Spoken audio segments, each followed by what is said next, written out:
So welcome everyone to the third day of Love and Attachment. Before we start the session and before I introduce the facilitator for today's session, let's have a moment's silence while we reflect on the concept of love.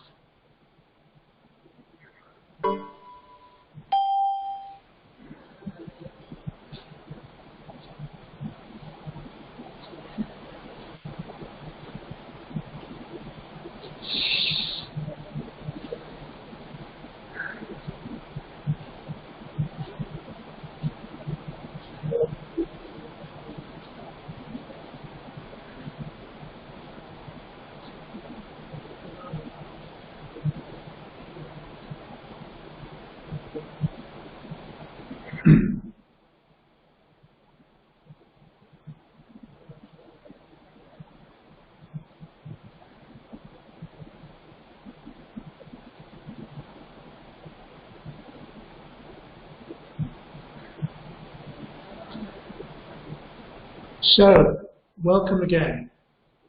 This is the third day of Love and Attachment, and I hope you've gained a lot of benefit from the first two sessions.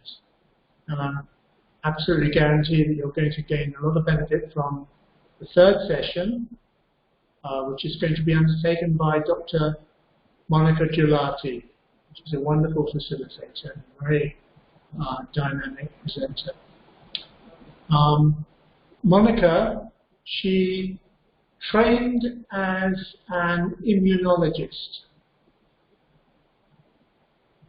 and she realized that her calling was not actually in scientific research while she was doing her PhD in autoimmunology at the University of Zurich. Her search in integrating science and spirituality drew her to many masters and gurus, and she found herself getting drawn towards holistic living and education. The big moment of her life was when she got a wake-up call from her psychic being through cancer, which visited her, I believe, in 2014. Cancer brought her in touch with her own essence and revealed that her true calling was the calling of her heart. It was like she was born again, she says. She fervently maintains that if one has faith in with a loving universe, every difficulty is nothing but a way to progress deeper within and explore fresh fields within oneself. She's a relentless explorer. She feels blessed on this journey within to be hand in hand with her fellow travelers. So it gives me great pleasure to hand over to Monica, and I hope you will very much enjoy this session.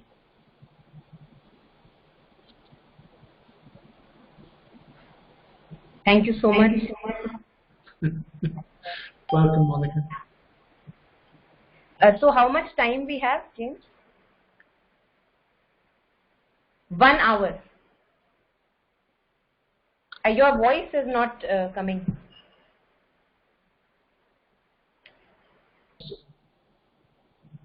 Yes, 1 hour, Monica. Yeah, I just muted myself. Yeah, 1 hour. Yes. So 1 hour in total. So that I have like 30, 45 minutes. We'll stop at 6:30. 6:30. Okay, great. Yeah. Okay. Thank you.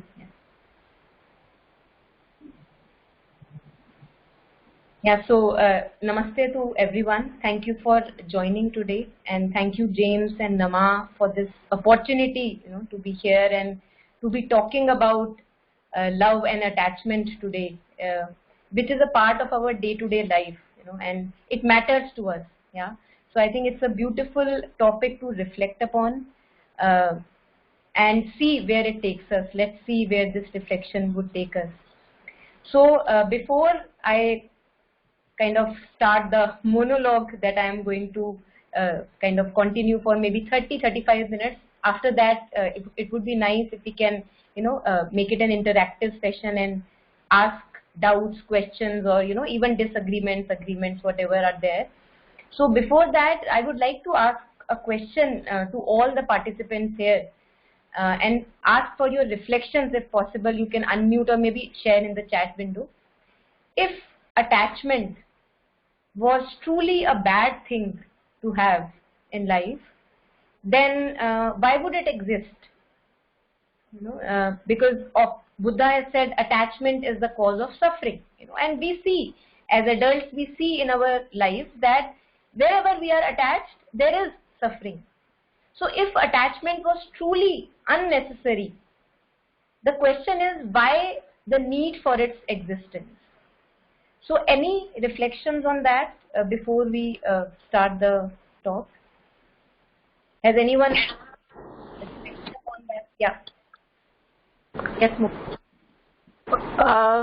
I'm just kind of thinking aloud. It may be for us to experience the extreme opposite of love.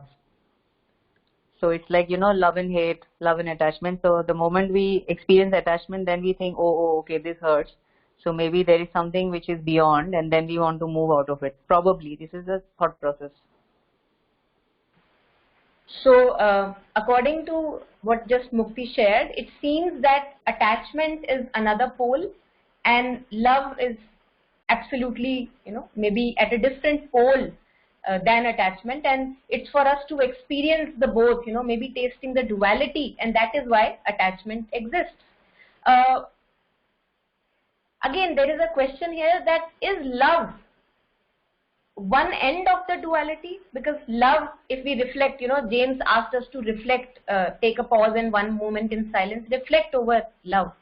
And what came to me is that love is so all-encompassing, all-embracing, that it allows even attachment to exist. So would love be at an opposite pole than attachment? I'm just kind of just like you, I'm thinking out loud, that is that true? Is that our experience, that love and attachment are anti each other? Or maybe love is the space that allows even attachment to exist, because all this manifestation is based on freedom, love and freedom. So love is so free that it allows so much of freedom, so much of liberty, that experiment, explore, and in that attachment is also allowed to exist. So yeah, just kind of taking it ahead from where you shared. So any more ideas on why attachment? Is there any good purpose to attachment also? Monica, I'm Nalini here. Yes, Nalini. Yeah. So I feel there are so many. If you take any emotion, or there are so many nuances to it. So when we talk about attachment, also there could be many nuances in it. And I somehow related to Mother's Mahalakshmi, Shakti in the book The Mother, because she says there shouldn't be any ascetic barrenness. So if we are going to completely do away with what is called attachment, will we end up, with an ascetic barrenness?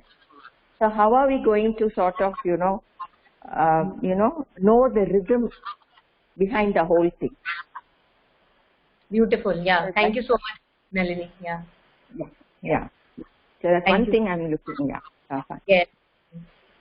Yeah. Anyone else? Any further thoughts on attachment? So Nalini shared that if attachment is not there, why do I do for my child? Because I'm attached to my child. It makes me do things. It makes us move. If I am attached, if I am in so-called human love with a person, I am attached to that person. So it makes me move. If that person needs something, I'll, travel even 80-20 kilometers, no matter, if I have to give something to that person. So attachment is something which makes us moist, Nalini shared, and it makes us move. It does not keep us dry and, barren, as she shared. Any more reflections on why it exists? Yeah. I could say something more, maybe it has something to do with the necessity for ego in the beginning of our evolutionary process. Beautiful. Maybe something to do with that.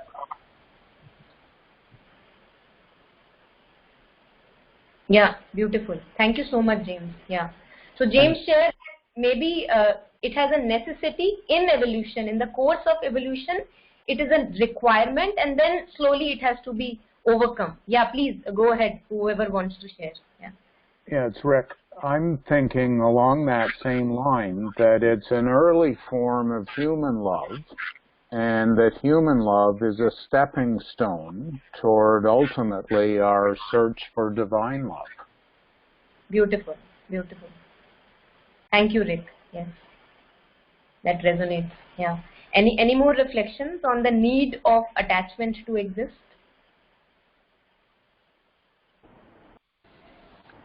Ma'am. Hi, Monica. Yes. Yeah. Hi, Kumla this side. Yes, good evening. Sorry, did I interrupt someone? No, please go ahead. Please go ahead. Okay. So I feel personally, yes, there is a thin line between attachment and love. And to eventually understand love, we go through the first phase of attachment, or sometimes it's a sideways also, a narrow path along love. So sometimes instead of going on the way of love, we take the road of attachment, realize love doesn't have pain, but yes, attachment gives us pain. It gives us a little suffering. We have expectations and ego coming in between. So then I think sometimes we go on the path of attachment and come back, realize, and then take the path of love, or maybe go ahead from there. So this is love, which is pure bliss. Yeah, beautiful. Yeah, thank you so much, Komla. Yeah. Anyone else who wants to share on this?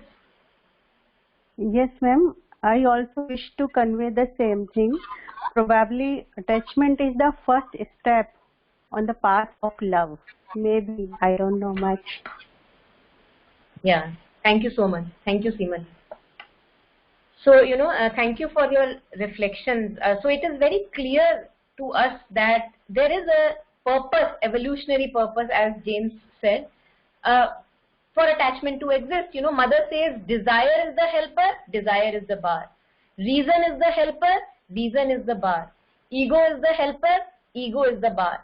And I think that attachment is the helper, and then slowly, as Rick was sharing, as we go ahead in our journey as human beings, or as divine beings, we see that now there is no need for the worldly attachment to exist, but we attach ourselves to the ultimate, and we work here in this material universe for the divine.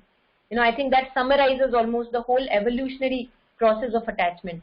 Now we know something about, more research has been done about a thing called attachment parenting.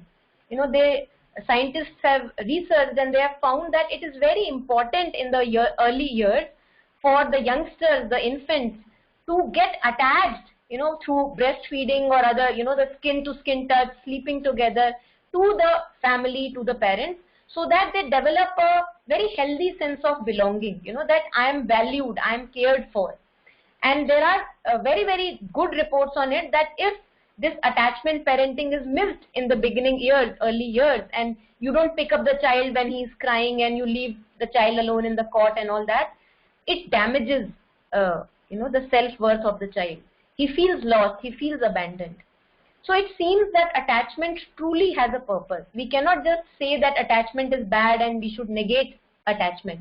Attachment has a purpose, that it gives us a sense of belonging. It makes me feel valued, that I am cared for in this universe. When the souls fall, from heavenly bliss into this material universe, on their head, Mother says, the souls fall on their head. So there is absolute amnesia, forgetfulness, and now there is this alien world in front of me. So I have to get, kind of belong to this world. And in that, healthy attachment to parent and caretakers helps a lot. And it is absolutely not only helpful, but essential in the journey. It is very, very essential in evolutionary process. So we see that attachment also is the helper. But it is only now the human beings which do not leave their family or the children even when they are 70, 80, 60 years old. So in animals it's very easy. When the cub or the calf is ready, it goes out, in the world to explore its own self.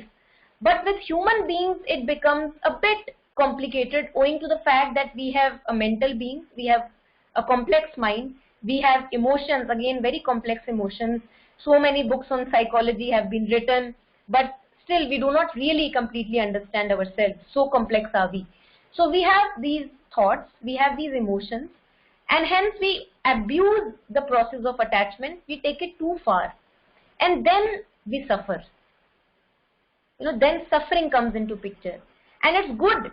I think it's good that suffering comes into picture, because otherwise we'll never take the hand out of the fire. Imagine if my hand is in the fire, and if it does not pain while being in the fire, how will I know that I have to take my hand out and save myself? So it is good that we suffer when we are too attached, too obsessed with something, else we do not know which way is the right way to go. Yeah. So if we see, look at the etymology of the word attachment, and today we'll take up mostly attachment, because love is something which we can reach as by negation. That, for example, cleanliness is the negation of garbage. When garbage is not there, cleanliness is there. So when attachment and all the mixture of emotions are not there, love is there. So I don't have to bring love from anywhere, and hence today we'll be focusing more on the garbage that needs more focus in life. And then love, owing to the fact that it is our essence, it is our true being, when we clean up the garbage, we see that love is forever there, as if attachment is the dust that covers the love, and we just have to focus on the dust that does not spoil our relationships. Yeah. So if we go to the etymology of the word attachment, we see that it's coming from a French word attacher. Now I don't know how to pronounce it, that's what I found on Google, and it says to fasten or to fix, as if I have attached myself to something. Now when I take off this attachment, there is an impression that is there. So I attach myself to something, and when I take off the attachment, there is an impression there, as if this is how I feel complete. And when I take off my fixation on something like a person, a relationship, a job, family, anything, it leaves me with a void. Yeah. So this is what happens with us as human beings, that we may have a beautiful relationship, but when something happens, owing to the fact that things are fleeting, things are changing in life. So something may happen owing to the fact the relationship changes. Now the person may not be like this, but he is moved on. Then it leaves me with a sense of void. And why would I be feeling this void when something changes in my life? Any reflections on that? That earlier I was like this, and it was okay. It's not that it was completely okay. There were struggles and ups and downs, but when it happened like this, the person dissociated or wants to dissociate, it leaves me with a void. And I say that I am attached to you. Don't leave me, don't go away from me. So why is this void there that I feel when something changes in my life to which I am attached? Any reflections on that?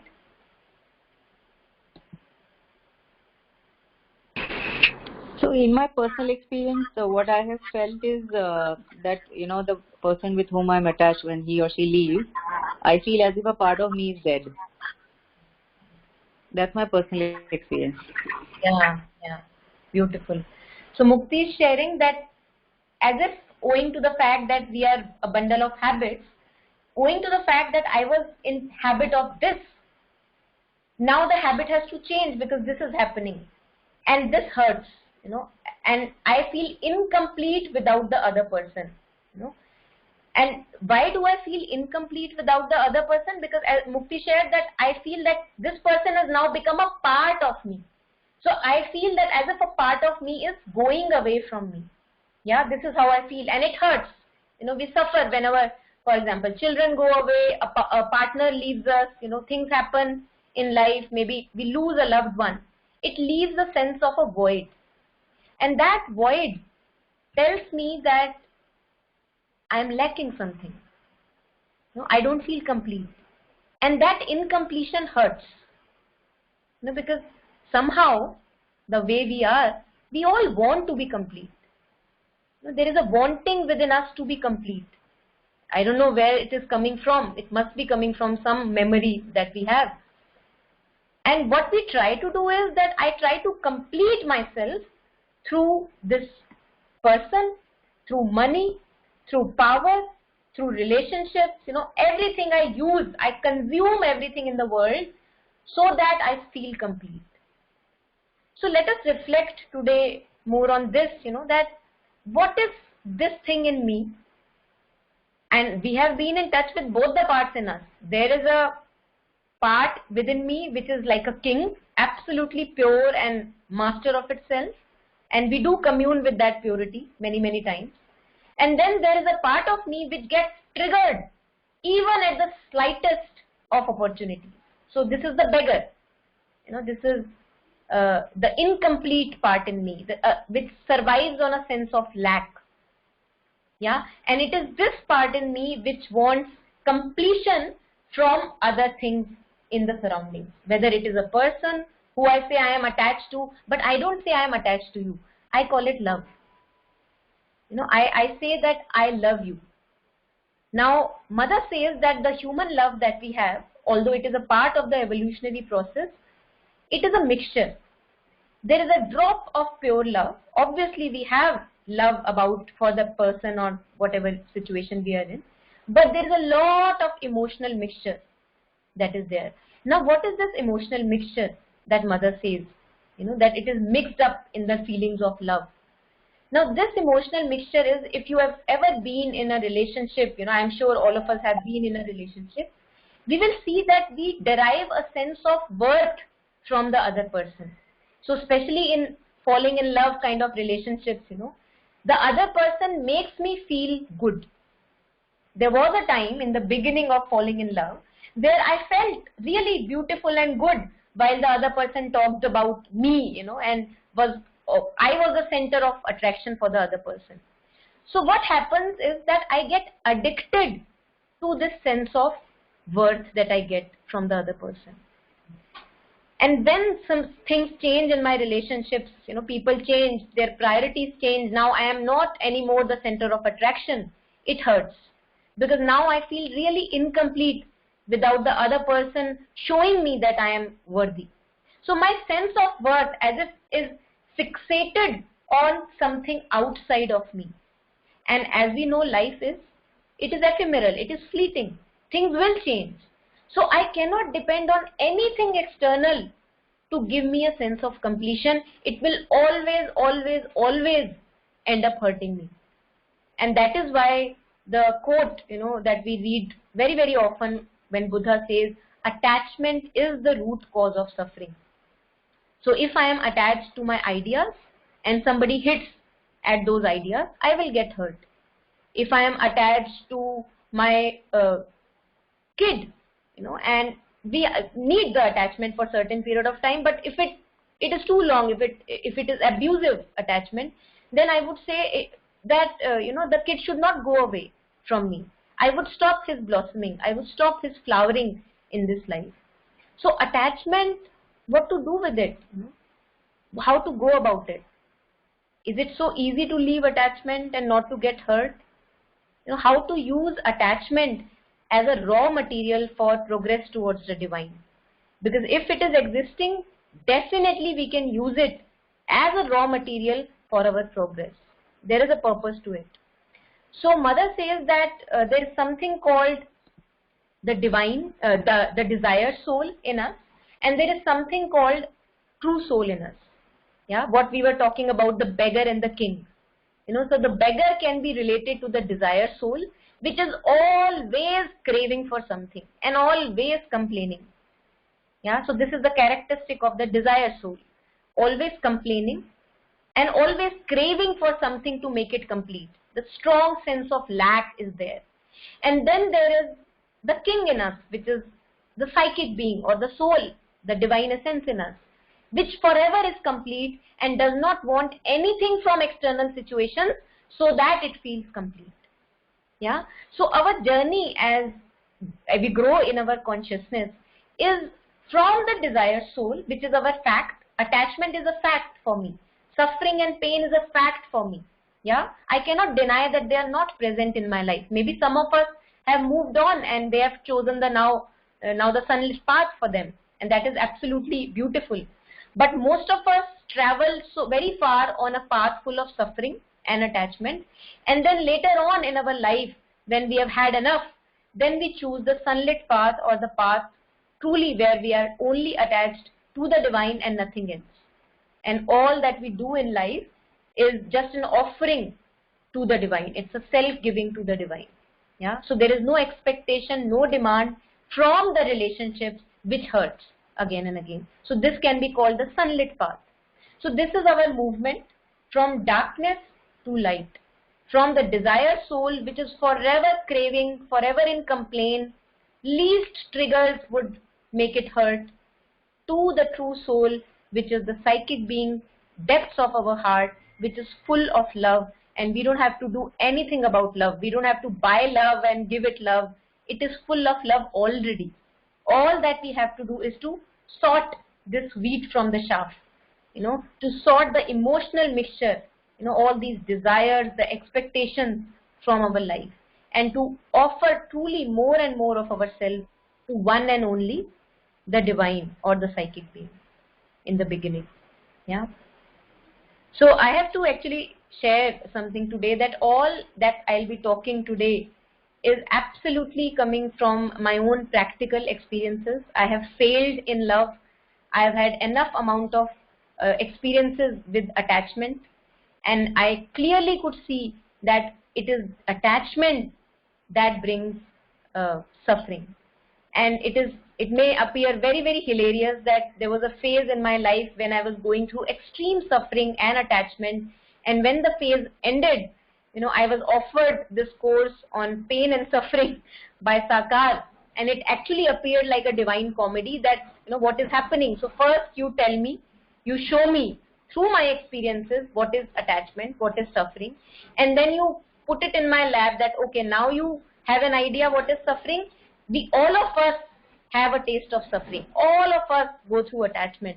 So can we use now attachment, suffering, pain as a tool to go deeper within the being and to actually cause or use that tool to cause our blossoming or flowering in this very life, and not to waste this precious human birth.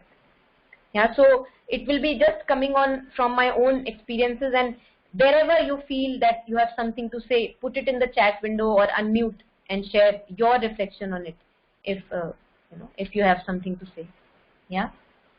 So anyone who is interested, I'm almost advertising here, so anyone who is interested in the course on pain and suffering, where we use the suffering, active suffering in my life, emotional, mental suffering, as a tool to go deeper within, please, you can get in touch later. Yeah. So although we fall many, many times through attached relationships, we get hurt again and again, but these hurts are not meaningless. In Savitri there is one line that the supreme diplomat makes every failure a means for a greater rise. So all the failures that I have, all the sufferings that I may get, they make me connected to a larger community. If I had not gone through the process of attachment and then the suffering and hurt, how would I know what happens to humankind? Only then I could realize what truly is this thing called falling in love. Before that, I could not relate with it. I could not relate with suffering and pain in human life. Even when I had gone through cancer and all that, I would say that the emotional and mental suffering I went through in a relationship, it is nothing in compared to what I went through cancer, which was absolutely just physical mostly, maybe a little bit emotional, mental, but the torture I went through the relationship attachment and, placing my sense of worth on somebody else and suffering because of it, wanting the other to love me and that never happens. You know, that the amount of suffering that gave me, I think nothing ever touched close to that in my life, at least the life so far. Maybe something more is to come later, but until now, you know. So it just tells us that all these failures through attachment, through suffering, through hurts, all these mistakes and blunders that we make, they are nothing but the universe's way, the divine's way of making us aware of our true light. Otherwise, if we will not suffer, we will not really care to find the true light within us. We will not care. You know, Sri Aurobindo says that human nature is like a dog's tail. And now I can completely empathize with it, you know, when he says that it's like a dog's tail. Because although I may say that, okay, I have lived enough and now I have not much of ego left with me, but you never know when you get triggered. Anything can trigger you. You know, Kabir ji on this says, मन को मृतक जान के मत कीजिए विश्वास, साधु तब तक भय करे जब तक पिंजर में सांस. So in English it means, just by thinking that your mind is dead or the ego is no more anymore there, don't believe it so easily, because a true sadhak on the path will be as long vigilant about any trigger as long he has breath in the body. So this sense of separate self which gets attached again and again, the beggar within us, the desire soul within us, it is something which can never truly die. And that is why the vigilance is required. You know, even people who have proceeded very far on the spiritual path, even they have to be very, very vigilant. Because this desire soul is almost like a mirage.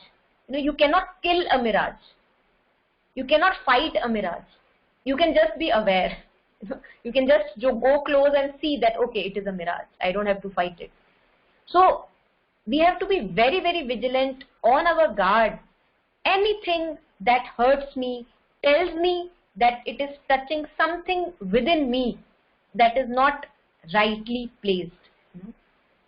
And maybe my surrender is not absolutely complete. I have to offer my thoughts, my feelings, all of myself only to the divine. So the only place, if I really want to live a good life, the only place I can get attached to is the divine within. And then whatever works I will do will be beautiful works, you know, will be a work done in karma yoga, you know, I am offering my works to the divine. So we can see that then attachment, the attachment that we go through in adult life, you know, not the attachment which is required in childhood, the attachment that we go through in adult life through which we suffer, we see that it's more like addiction. And what happens when we are addicted to anything? You know, for example, I may be addicted to a person in my life. Now, when that person is not there, I feel restless. You know, I feel restless. Something in me is moving again and again. So if I am addicted to a drug, I feel restless without the drug. You know, I don't feel complete without the drug. So once I have it, I feel okay. You know, I can take a sense of relief. So this is what happens to us unknowingly, and this is not our fault actually. This is how the existence is at the moment. You know, so attachment or getting addicted to relationships, drugs, you know, social media, anything, getting addicted to anything, addicted to my thoughts, addicted to my emotions, addicted to images about myself. This is not my fault. Somehow the evolution of consciousness is from darkness to light. So all that I have to do whenever I become capable is to recognize that this addiction is there and I am hurting myself, I am abusing myself and others owing to this addiction. Can I look into it? Can I move beyond it? Can I make it a stepping stone now in my life that I have suffered enough? Yeah. So what in Hindi we call moh. You know, in Hindi we call attachment is called moh. You know, when I am in, you know, we can say that it's human kind of love, but it hurts. So although as long as I am not really bothered by it too much, I can continue that kind of a living. But when I have suffered enough, when I have hurt myself and others enough in this so-called love, which is actually attachment and poisons love, then I realize for myself that I have to actually look into it. What is spoiling my relationships? Why so much of need and control to fix other person's behavior? Why want an expectation that other person should retaliate back, return the love back? Why that there? Why that is there? The question I ask is because it hurts. When I wait for the other person to love me back or to respect me back, it hurts me. And no one likes hurt. Somehow we are made in this way. No one likes to be hurt. So we can clearly see that wherever we are attached, wherever we get suffering in our life, these are my weaker spots, soft spots. And I have, again, nobody's fault. The existence is like that. I have to work on these soft spots in this life. So as if like a magician is given work, raw material to work with. I am a magician, my soul is a magician, and in this lifetime the raw material that I have been given with, granted with, is these soft spots, weaker spots in me, which needs to be transformed. I need to go beyond them and hence enter into pure love, all embracing love, attaching nothing to anymore but the divine, and seeing in every person that image of the divine. Only then it can happen. Otherwise it remains only theory. How can I see divine in a criminal? How can I see divine in a spouse, who hurts me again and again? But when I attach myself completely to the divine and have no expectation from anyone else, but to offer myself in works and in action and in speech, then some miracle happens. Then I stop acting. In that particular moment, I stop acting from the desire soul or the addiction, and I act from the king, the ruler of my being within. So that is our also, that is one of the possibilities that we have in this very human life. So it's very important that we don't let it waste, let it go waste. I think that would be the reason why so many masters and mystics have said human birth is very precious. Don't make waste this human birth. Yeah. So I'll just pause here. Any doubts, any questions, any reflections so far? Monica, Shilpa here from London. Yes, Shilpa. How does it work when it's the other way around, in the sense that you feel almost smothered by somebody else's love and expectations and attachment, where you also of course feel all that, but it just becomes too overwhelming to constantly feel within oneself that you have to rise to that other person's expectations of wanting to be there to do everything that they want to do. I mean, I know it's an issue again that one has to personally deal within oneself also, how to remain attached, detached in an attached manner and still love the person and continue as one is, to reach the highest and purest that I am able to through what is being bombarded almost and suffocating me. Yeah. I would say, Shilpa, at this, that it requires almost, especially in the beginning, it requires a certain amount of self-absorption and also shamelessness. Because if all the time I am just thinking about what the other person has given me and then I have to respect him back, or maybe it's too much, if these thoughts are always clouding my mind, it is impossible to be love. That's what we are sharing today. So how to move from attachment, using attachment and suffering as a stepping stone, and be love, because love is my essence and it hurts when I am attached. So when I see this bombardment or overwhelm from the other side, I think what by default happens is the abuse of thought. I begin to think about the situation. I want to fix the situation. Now in that we always go wrong. So the true action that has to come, if there is an action that you need to take in that moment, any right action, any right speech that has to come out, I think that has to come from your depths, that has to come from your silences. And from that, a lot of self-absorption is required. Because if I constantly use my logical mind, thinking mind, rational mind in order to see that, okay, this is the situation, now I have to do some kind of equality in this relationship, we will always end up taking wrong decisions. Yeah, so I think in the beginning we have to nurture this self-absorption, make it very solid for us, very concrete for us, so that this love, the spring of love, the well of love brims out, and now I am not doing anything to please others or to bring up to somebody's expectations, but because it is right to do. In this moment, this is right to do. This feels right to do. That's why I am doing this. So that is coming out of a different space. And we need to keep on tapping into this inner depth, inner ocean, the depths of the ocean within, if we truly want to make actions in our life which are coming from the king and not the beggar. Yeah, so I don't know if that answers or sheds light on what you.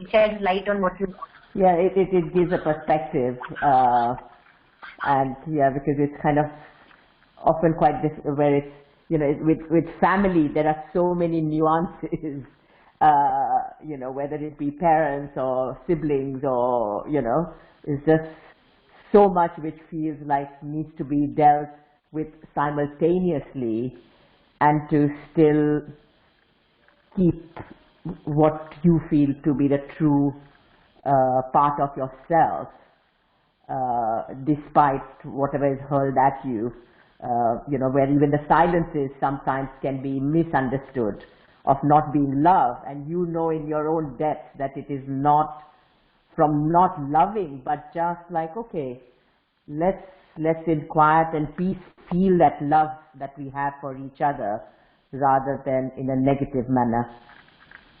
Thank you. Yeah, absolutely with you, Shilpa.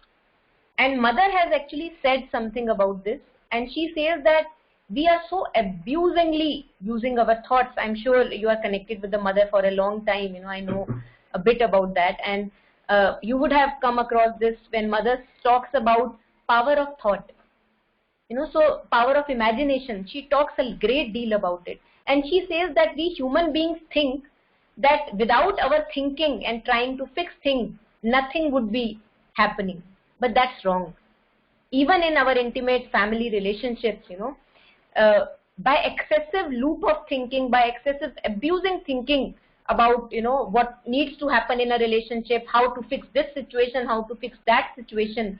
If you actually want to run your mind in the right direction, Mother says, she says, run the mind in this direction. So if there's some worry, some anxiety about a family member comes to you, say that the Mother knows the best, the divine knows the best, and I will be guided, we all will be guided to a right place. And when you say this to yourself instead of the obsessive loop of thinking, you see that you relax in the being, first of all, and you get a lot of strength that you are not an indispensable thing in this creation. If you don't talk to people, they would not die. They would not, keep suffering. So that, first of all, brings a lot of burden off my shoulders, and it also helps me relax, whenever I can change the process of thoughts, the default pattern of thoughts that goes on. And then towards the end, Mother says, if you want to wish well to a person, for example, in our family lives, relationships, we want to wish well to them. She says, with the power of thought, with the power of imagination, the wonders that you can do, you cannot even do when you are personally going and physically helping that person. So I would invite all of us to actually use this power of thought, power of imagination. Mother says it's very simple actually, there's no magic about it. Mother says the moment any negative thought comes into you, any negative thought about anything, job, work, family, health, anything, immediately transform into something beautiful which relaxes you. What? The divine knows the best, and it is guiding me and others towards greater strength, greater ability, and greater light. And see what wonders by sitting at home you can do in your relationships. And then you would not be feeling the need to your silences or anything. Yeah, please, anyone who wants to share. Brilliant, thank you. I have a basic question actually. Yeah, am I audible? Hello? Yes, please go ahead. Please go ahead. Yeah. Yeah. Is always attachment suffering? So, Jui, what is your experience? Because right now I'm in a situation where my daughter is going to leave for further education. I'm going to miss her. I'm going to feel sad about it. But somewhere I know it's got a higher purpose. Beautiful. So I am willing to let go that. So I would not attach that attachment to suffering. Because it's a beautiful thing for me right now that she is going for a brighter future. So I just wanted to know that every situation, is it always suffering? Beautiful. So, Jui, if we consider your situation right now, what is your practical experience? You know that it is for her higher good, yeah, and you want her to go out and explore the world. And although it leaves you in pain, but what is your experience? Are you suffering or are you just in pain? No, I'm neither in pain nor in suffering. In fact, I'm looking forward because I will like to see her blossom, and go ahead in life. So I won't feel it because already my son left and he is doing so well. So I know. So I'm happy actually. I'm in a very happy space right now. But you, when you started sharing, you said that it leaves me sad. No, I said is always attachment related to suffering. I'm asking a question. Okay. So in your case, your experience, you see that for the purpose of higher blossoming, you are able to let go of your loved ones, although it hurts a little bit, maybe a little bit of here and there, pokes a little bit. You have gotten this old habit of being with the loved ones. So old habits die hard. It takes time for us to get accustomed to a new way of living when the person who we are used to live with would not be there anymore with us physically. So in your experience, it's very clear that I think it connects when the love allows itself to go out, its loved ones to go out and explore. It actually, although it may hurt a little bit, but it leaves us with a sense of fulfillment, that you are allowing the other person to explore and blossom and wish him best for his life. So in this experience, I would say, I would not comment on it because it's your personal experience. I don't know what exactly you are going through, but I think this is the right way or true way of letting our loved ones explore the life and not really want to control and keeping them close to ourselves rather than giving them wings and allowing them to blossom and flower in life. So I would not comment on it whether it is attachment everywhere it's suffering or not, but in this experience I think you are trying to open your heart more and more, what I can see, and you are connecting yourself because you need strength in this phase. You are connecting yourself with this deeper strength within the well of deeper strength because you need a lot of courage to allow someone who you love to let him go and explore the world. So I think this is a beautiful thing that is happening. Yeah. Yeah. So what I'm understanding is the attachment is not always suffering. Is it? So Yui, what I would relate it with that this, what you are now doing, is not attachment, but it's that pure amount of love which Mother talks about, which is mixed with emotional mixture. Because if I am attached, and then I would not actually allow the other person to go and explore. I would not be able to do that. I would say, please stay close to me. What would I do without you? So again, that is just a little window that I am opening. Maybe there is something more to it, but that's how I see it right now. Yeah. Thank you. Yeah, thank you. Yeah, so I'm happy actually to take more doubts and reflections because it always helps and connects us with practical life and connects the theory with the practice. Yeah. So Mukti has asked something. Can one consciously skip the relationship journey with a human partner and romance the divine instead? So I am not sure, Mukti, what do you mean by romancing the divine? Because in my experience, I have not done that. So please. So what I'm saying is, yeah, this is more like what Radha and Meera did, where, their whole relationship was actually with the divine and mostly the romantic aspect, the Madhurya Rasa. So we normally tend to try to find that in human relationship and end up being miserable. So that's what I was asking. So can we skip it? Even if such a knock happens in our life, can we skip it and then instead turn that love to the divine is what I'm asking. So you can absolutely turn yourself to the divine, because that is the only way that we can grow in our consciousness. Yeah, more and more, more and more. You can absolutely turn yourself to the divine, but skipping human relationship would not be possible, because if you actually even contemplate on the divine that you are romancing, you would see that the divine is present in each and every grain of sand. So how can you see that person who you want to escape? Basically, I was the reason why I said this is because we all exist in different frequencies, right? So sometimes there will be some knocks where the frequencies are very different, and it takes hell lot of time to come up, either go down to that level or take myself to that level. So that's a very process which takes a lot of time. So if I can cut it short and instead turn completely to the divine, I think my evolutionary journey will fasten. I would say experiment with your life. Yeah, got it. That is the best way of knowing it, how it works. Yeah. Yes, thank you. Thank you.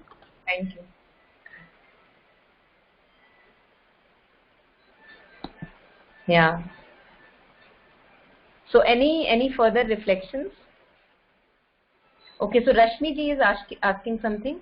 I'm interested in your pain. Okay, this is something else. This is a private thing.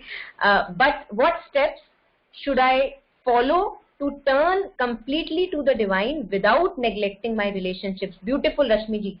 So it seems the question you have asked, it seems that if I turn to the divine, I will be neglecting my relationships. That is how it appears at the moment from your question.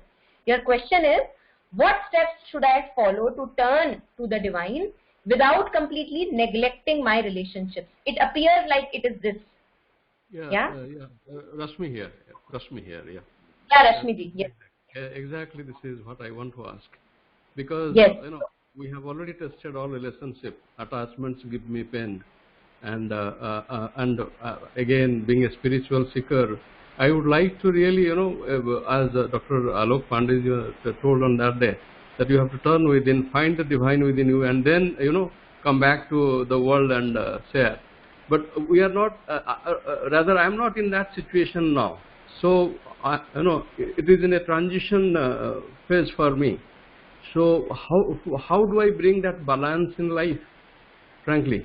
So, where, I am not neglecting my relationships, and at the same time, I want to really turn within. I want to really, find the divine, which I have not done yet. But how do I bring that balance? Beautiful. So it's a transition, actually, Yes. So, yes. And I'm experiencing pain whenever I am, turning to relationships. I know it has its, golden periods. Everything is there, but it ultimately ends up with some kind of pain, where where I feel that no, this is not the life I want to. This is not kind of play of darkness and light I don't want. I simply want light. So beautiful. How to bring that balance? Yes, beautiful. So Rashmi ji, let me just extrapolate it for others to understand. So you are saying that when I am absorbed with myself, when I am in contemplation with myself, I am okay, But when I turn to relationships, when I interact with the worldly matter, it hurts. Again, the expectation comes into picture, the demands come into picture, and suffering comes into picture. Yeah. So Mother and Sri Aurobindo's yoga is about this only. Mother says that even in one of the prayers and meditations by the Mother, she says that even who who has absolutely found a communion with yourself in the depths of his heart, would have done so by negating the worldly existence. And this is not what we are here to do. Because if my contemplation on the divine is absolutely true, if what you are doing in meditations, hours of meditation and self-absorption, or reading about Mother and Sri Aurobindo or other texts, if it is absolutely doing something good, would it not reflect in my relationships? Would my relationships still remain impure, imperfect, and hateful? It is not a possibility. So this is our Karma Yoga. This is our Kurukshetra. Without putting that inner light into practice, and it's not a matter of one day, one has to be at it. I cannot just give you like 2-3 points which you can follow and done.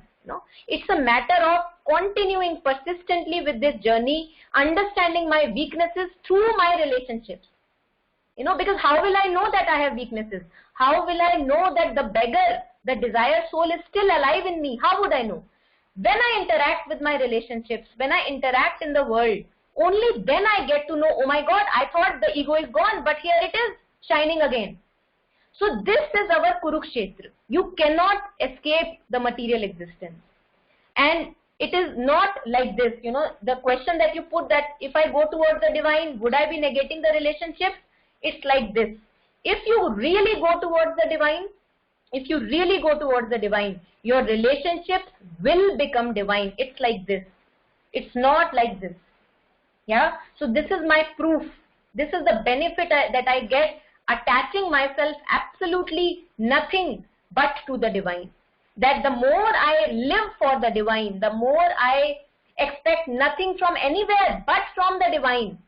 All the love, all the expectations are turned to the divine. Then I have nothing that I expect from the relationship, and hence I can have beautiful loving relationships. I can offer myself. Usually what happens in our relationships, we are just demanding, or trying to maybe succumb to demands of somebody else. Now this game that we play, owing to the fact that all of us are egoistic beings, this game will slowly end. And hence, the question that you ask is not like this, but it's like this, that the more I turn to the divine, the more my relationships are growing more and more in communion, in alignment with the divinity, with the pure love, and less of attachment and obscurity. Yeah. So it is like this. They are not negating each other. Yeah, it's really great, Dr. Monica. Thank you. The point I want to really make is that when you feel you are really progressing well, and you become little complacent, then all of a sudden you see that mind played its trick, and you are again fell on your nose, actually. Absolutely. And that is my signal, because that keeps me very humble and grounded. If I would not have these hurts and signals that again falling on my nose, how would I know that there is still more progress to be done? And all the mud again comes up, and you start thinking that what have I done for last so many years, all gone. Yes.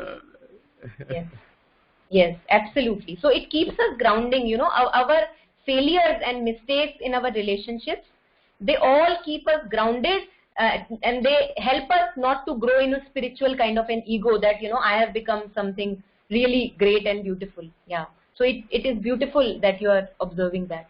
Thank you for sharing. Thank you so much. Dr. Monica, it's very wonderful session, actually. Yeah. Thank you.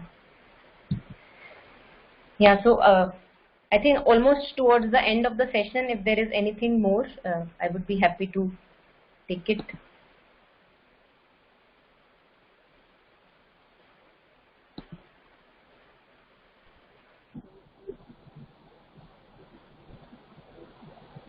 Yeah.